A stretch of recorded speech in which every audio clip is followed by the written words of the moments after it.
క్యాన్సర్కి కారణాలేంటి? జెనెటిక్ కారణాలా లేక లైఫ్ స్టైల్ కారణాలా? So I'm doctor Swarupa, consultant medical oncology, Kaizen oncology network. So going in to details, మనకి క్యాన్సర్ జన్యుపరంగా మాత్రమే వస్తుంది, జెనెటిక్ చేంజెస్ వల్ల మాత్రమే వస్తుంది అన్నది వాస్తవం కాదు.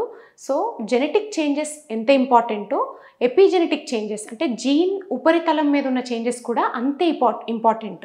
సో మనం వాటిని ఎలా మాడిఫై చేస్తాము? లైఫ్ స్టైల్ వల్ల మనం జీన్స్ ఉపరితలాల మీద ఉన్న చేంజెస్ అన్నీ కూడా మాడిఫై చేసుకోవచ్చు. So total genetic and epigenetic changes will have a impact on cancer incidence. So genetic cancer ఎంతమందికి వస్తుంది? 10% మాత్రమే జెనెటిక్ కారణాల వల్ల వచ్చే క్యాన్సర్లు ఉంటాయి. ఓవరాల్గా చూసుకున్నా కూడా ఓన్లీ 10% మాత్రమే జెనెటిక్ కారణాల వల్ల వస్తాయి.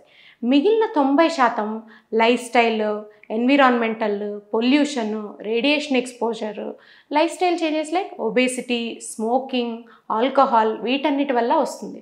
సో ఎందుకు ఇంత ఇంపార్టెంట్గా మళ్ళీ మేము చెప్తున్నాము?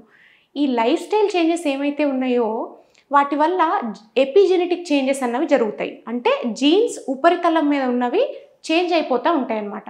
ఉదాహరణకు ఒక సిగ్మెంట్ ఆఫ్ ఎపిజెనెటిక్ చేంజెస్ జరిగినప్పుడు కొన్ని జీన్స్ సైలెన్స్ అయిపోతాయి, టోటల్గా వాటి ఎక్స్ప్రెషనే ఉండకుండా అయిపోతాయి. ఫర్ ఎగ్జాంపుల్ మనం ఒక పేషెంట్ని తీసుకున్నాం అనుకోండి, స్మోకింగ్ చేస్తూ ఉంటారు ఒక 20 ఏళ్ల పాటు. వాళ్ళల్లో ఏంటి, జీన్స్ పైన ఉండే మనకి ఎపిజెనెటిక్స్ అంటామన్నమాట, డిఎన్ఏ మెథైలేషన్ జీన్స్ ఇట్లాంటివి ఉంటాయి, అవి పూర్తిగా సైలెన్స్ అయిపోతాయి.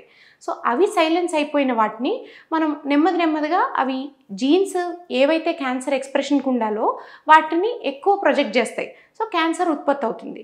అలా కాకుండా మనం అక్కడ చిన్న మాడిఫికేషన్, ఒక లైఫ్ స్టైల్ చేంజెస్ చేసినట్లయితే, ఒకవేళ స్మోకింగ్ సిజేషన్ కానీ, ఆల్కహాల్ సిజేషన్ కానీ, ఫిజికల్ ఎక్సర్సైజ్ కానీ ఇవన్నీ చేయగలిగినట్లయితే మనం ఆ ఎపిజెనెటిక్ చేంజెస్ని రివర్స్ చేసుకోవచ్చు. So these are the things where it is reversible. Unlike our hereditary genetic cancers ఎక్కడైతే మనం ఏం చేయలేమో, జీన్స్ని మార్చలేమో, ఇక్కడ అలా కాదు. లైఫ్ స్టైల్ చేంజెస్ వల్ల వచ్చే ఎపిజెనెటిక్ చేంజెస్ని మనం రివర్స్ చేసుకోవచ్చు. That is very important to focus on. Thank you.